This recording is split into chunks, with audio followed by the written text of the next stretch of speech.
चलो तो class 8 last class में हमने अंडरस्टैंडिंग क्वाड्रिलेटरल में एक्सरसाइज 3.3 का क्वेश्चन नंबर सेकंड पार्ट तक किया था।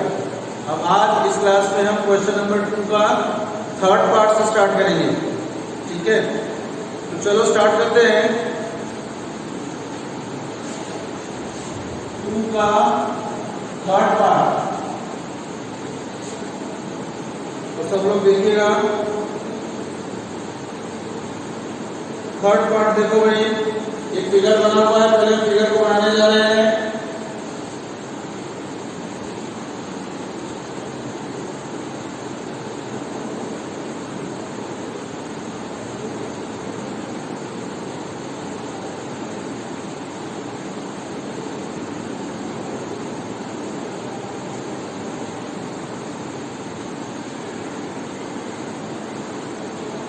ये x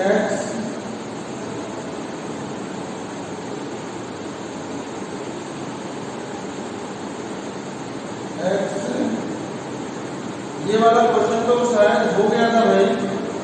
ये y, ये x, ये 30 डिग्री, ये 90 डिग्री है और ये z है। ये वाला क्वेश्चन हो गया था ना। तो चलो भाई नेक्स्ट पार्ट।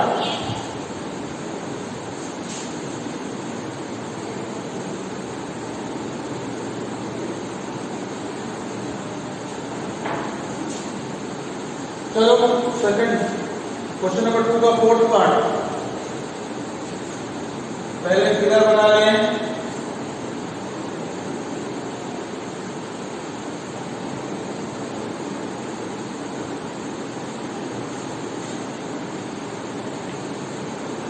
देखो भाई यहाँ पे y बना है, ये एंगल x है, ये 80 डिग्री है और ये z है। ठीक है, तो हमें निकालना क्या है भाई, अननोन x, y और z। अब ये सब के सब जो दिया हुआ है ये हमारे पैरेललोग्राम है। ठीक, अब क्योंकि अगर ये पैरेललोग्राम है इसका मतलब इसके ऑपोजिट एंगल्स बराबर होंगे। ठीक है, अगर इसके ऑपोजिट एंगल्स बराबर होंगे इसका मतलब y की वैल्यू कितनी होगी भाई, 80 डिग्री के बराबर होगी। नाम अगर हम ले लें ABCD तो यहां लिखेंगे since ABCD is a parallelogram, since ABCD is a parallelogram therefore opposite angles are equal, opposite angles are equal,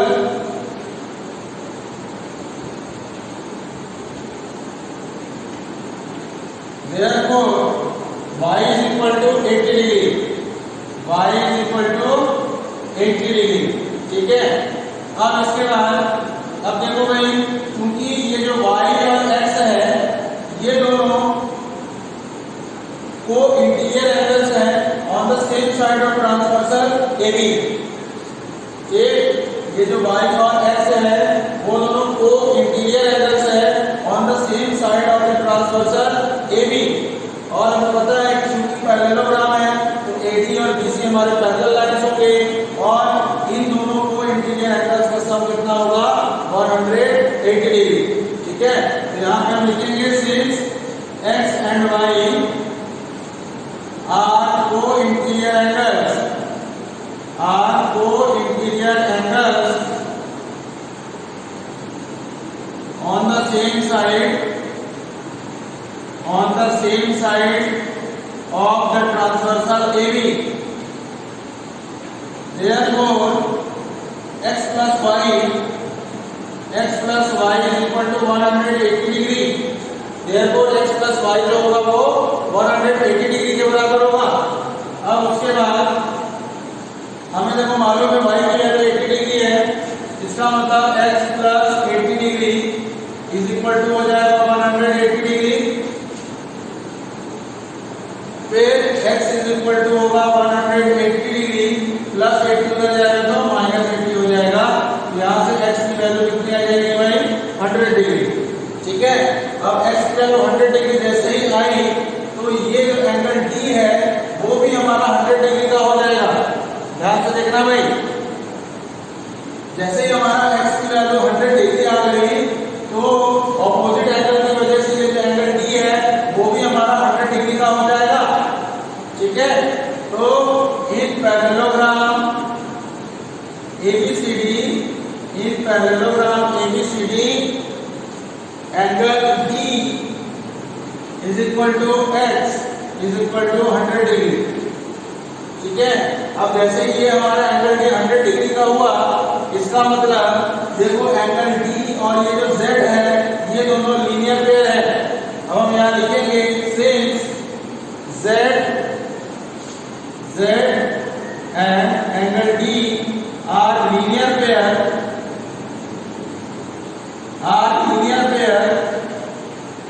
therefore Z plus angle D is equal to 180 degree.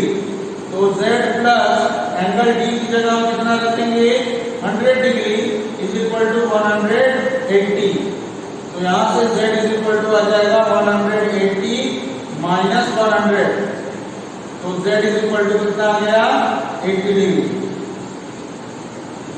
ठीक है, Z की वैल्यू 80 डिग्री, X की value 100 degree और Y की value 80 degree. Answer ये एक बार देख लो।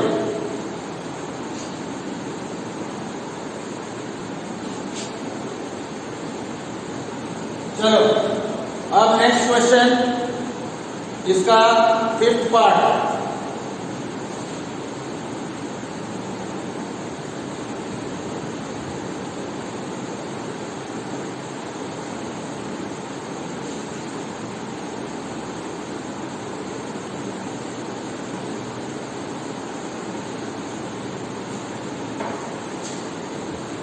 Question number 2 का 5th पार्ट। तो देखो फिगर क्या बना है,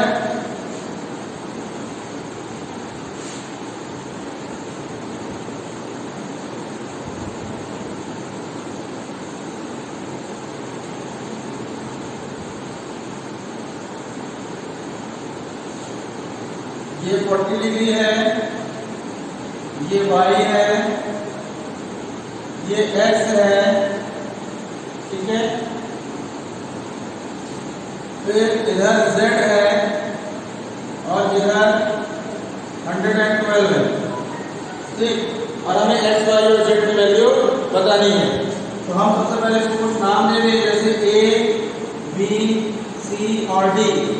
ABCD हमने नाम दे दिया। अब अगर हम ध्यान से देखें तो चूंकि ABCD is a parallelogram, since ABCD is a parallelogram, therefore opposite angles are equal। इसका मतलब जो ये y है वो हमारा 112 के बराबर होगा। सबसे पहली बात y की वैल्यू तुरंत आ जाएगी। ठीक, यहाँ हम लिखेंगे since ABCD is a parallelogram,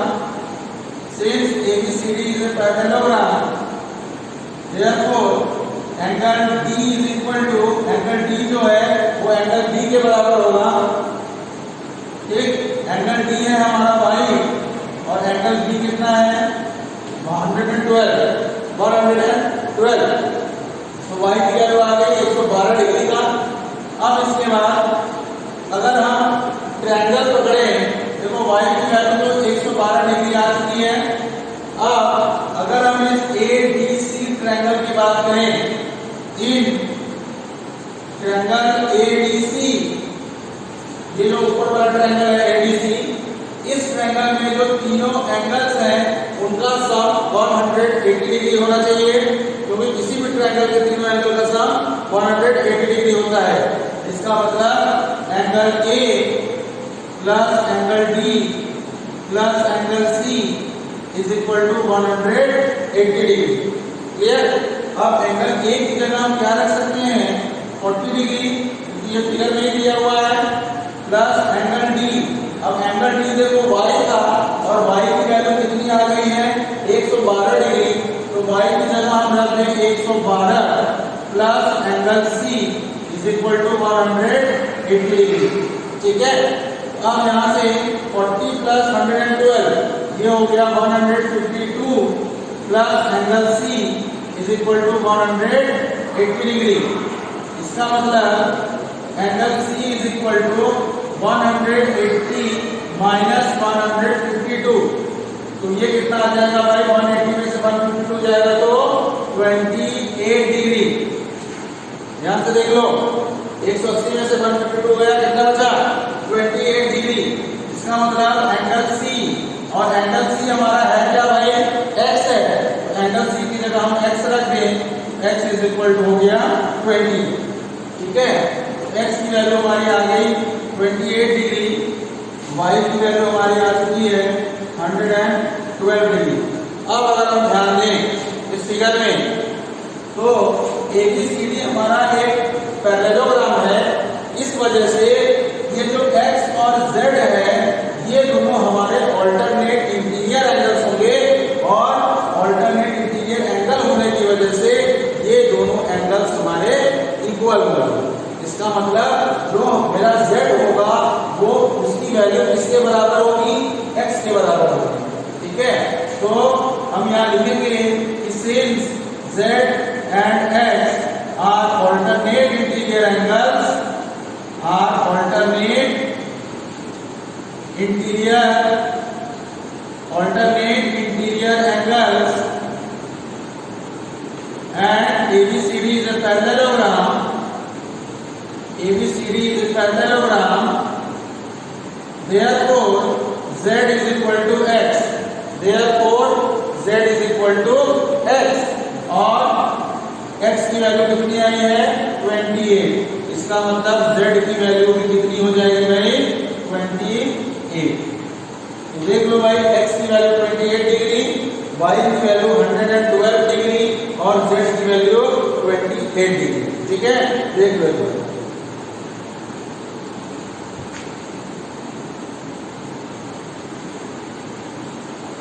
चलो नेक्स्ट क्वेश्चन नंबर 3।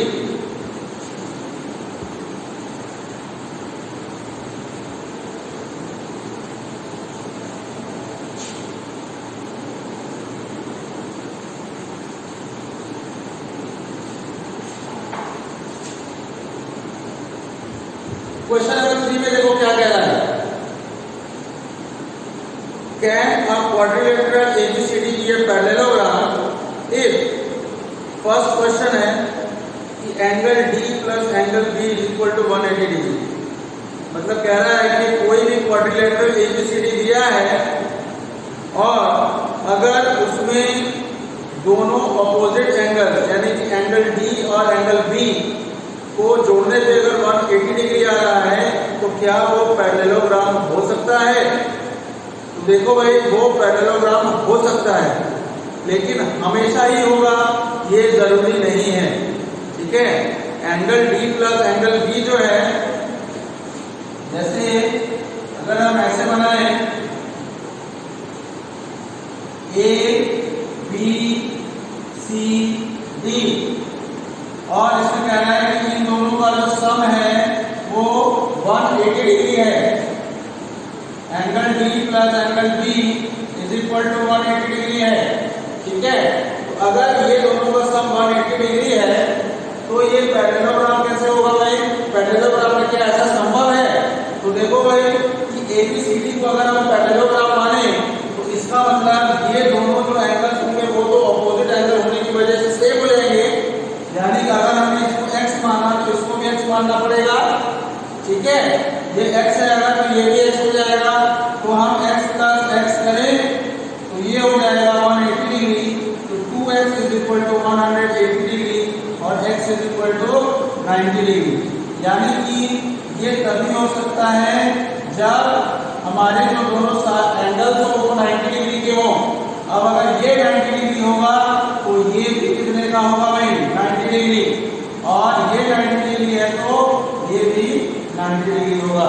इसका मतलब यही है कि कोई भी क्वाड्रिलेटरल ABCD पैरेललोग्राम तभी हो सकता है जब ये जो चारों के चारों एंगल्स हैं हमारे वो 90 डिग्री के हों, और चारों के चारों एंगल 90 डिग्री किस केस में पॉसिबल होता है?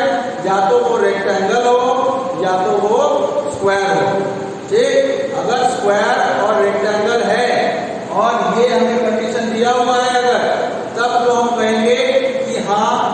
पैरेललोग्राम हो सकता है, लेकिन अगर स्क्वायर और रेक्टेंगल ये नहीं है तो फिर ये पॉसिबल नहीं है।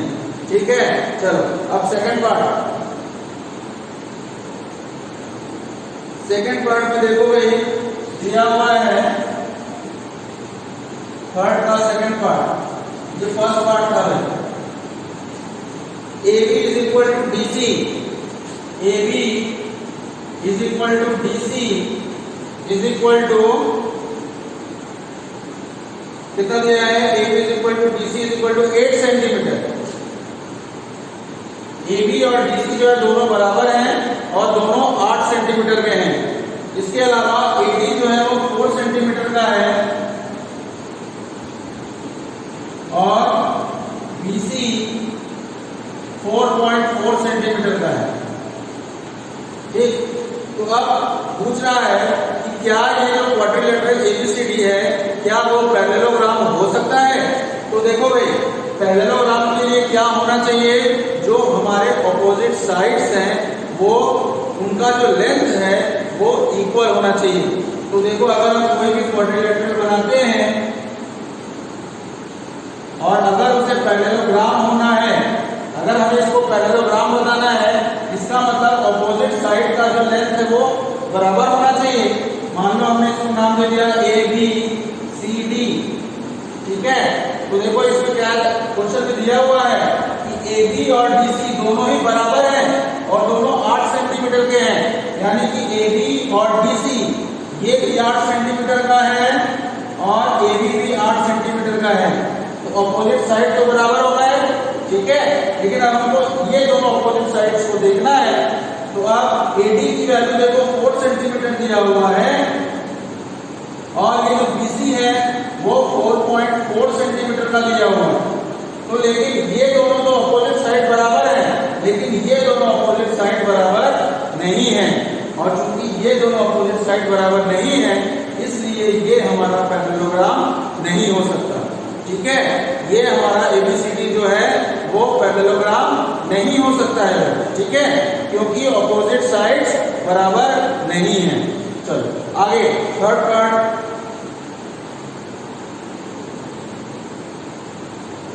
थर्ड पार्ट में दिया है कि कोई भी पैरेललोग्राम क्या बन सकता है, अगर कोई ABCD क्वाड्रिलेटरल है, ABCD। अब इसमें दिया हुआ है कि एंगल A जो है वो 70 डिग्री का है, जबकि एंगल C जो है वो 65 डिग्री का है। ये दिया है ना भाई, देख लो, एंगल A 70 डिग्री का है और एंगल C 65 डिग्री का है। तो पूछ रहा है कि ये जो क्वाड्रिलेटरल ABCD है क्या वो पैरेललोग्राम हो सकता है। तो आंसर होगा नहीं, ये पैरेललोग्राम नहीं हो सकता है भाई।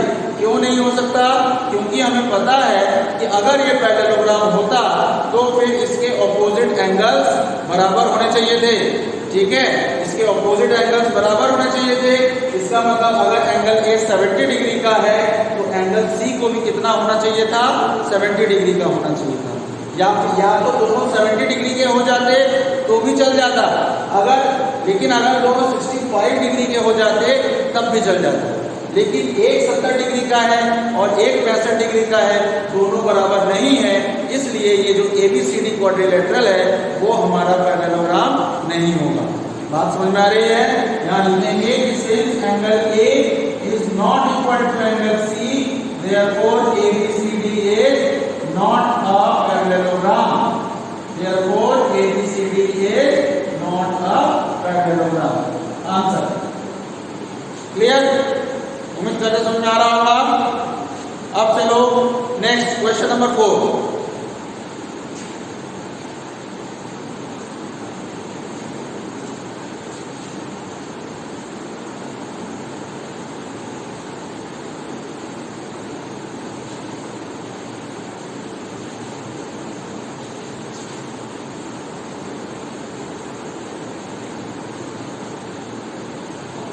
क्वेश्चन नंबर 4, इसमें लिखा है कि ड्रॉ अ रफ फिगर, एक सिंपल रफ फिगर बनाना है हमें ऑफ अ क्वाड्रिलेटरल एक क्वाड्रिलेटरल का that is not a parallelogram, जो कि पैरेललोग्राम नहीं है but has exactly two opposite angles of equal measures, लेकिन इस तरीके से बनाना है कि दोनों का एंगल अपोजिट एंगल सेम हो, ठीक है। तो कुछ भी एक ऐसे बना दो,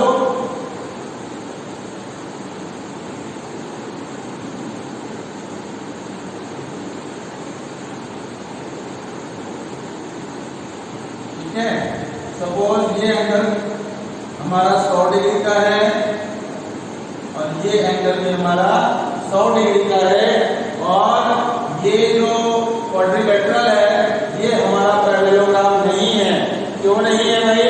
क्योंकि देखो ये दोनों साइड्स को तो हमने पैरेलल बनाया है, लेकिन इन दोनों साइड्स को हमने पैरेलल नहीं बनाया है, ठीक है। तो ये एक रफ फिगर है ऐसे क्वाड्रिलेटरल का जो कि पैरेललोग्राम नहीं है, लेकिन इसके ऑपोजिट एंगल्स जो है वो सेम है। क्लियर है? चलो आगे चलते हैं।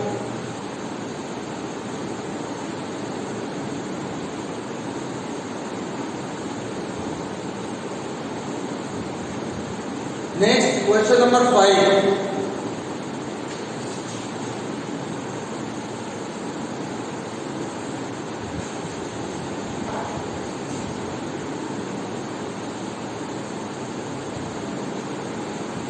क्वेश्चन नंबर 5 में देखो भाई क्या कह रहा है कि the measure of two adjacent angles of a parallelogram are in the ratio 3:2। किसी भी पैरेललोग्राम में सपोज दिया हुआ है कि जो हमारे कोई भी एडजेसेंट एंगल्स है, एडजेसेंट एंगल्स का मतलब होता है जो लगातार वाले हो, ठीक है। लगातार दो एंगल्स का जो रेशियो है वो 3:2 है। तो find the measure of each of the angles of the parallelogram. तो हमें उस पैरेललोग्राम के चारों एंगल्स को बताना है, ठीक है। तो रेशियो कितना दिया है? रेशियो दिया है 3:2, ठीक है। रेशियो हमें दिया हुआ है 3:2। अब एक पैरेललोग्राम हमने बना लिया, suppose A B C D. तो अब देखो भाई, क्योंकि ये एडजेसेंट एंगल्स की बात कर रहा है तो हम किसी भी दो एडजेसेंट एंगल्स को लेंगे। जैसे सपोज हमने एंगल ए को ले लिया और इसी के एडजेसेंट एंगल डी को ले लिया। क्लियर? अब क्योंकि ये दोनों का रेशियो 3:2 है, इसका मतलब angle A is equal to, अगर हम मान लें 3x, तो एंगल बी को कितना मानना, सॉरी एंगल डी को कितना मानना पड़ेगा भाई? अगर ये 3x है तो इस रेशियो के हिसाब से एंगल डी जो होगा वो हमारा कितना होगा? 2x होगा, ठीक है। एंगल डी जो है वो 2x होगा। अब यहाँ पे अगर हम लिख दें ये 3x है और ये 2x है, तो अब देखो ये जो 3x और 2x है ये दोनों एंगल को इंटीरियर एंगल्स हैं on the same side of the transversal DA। ये जो DA साइड है इसके सेम साइड के को इंटीरियर एंगल्स हैं, और चूंकि ये पैरेललोग्राम है इसका मतलब अपोजिट साइड्स पैरेलल हैं, और इस वजह से ये जो को इंटीरियर एंगल्स हैं इनका सम 180 डिग्री के बराबर होगा, ठीक है। तो हम यहाँ पे लिखेंगे here 2x plus 3x is equal to 180 degree. Reason क्या है?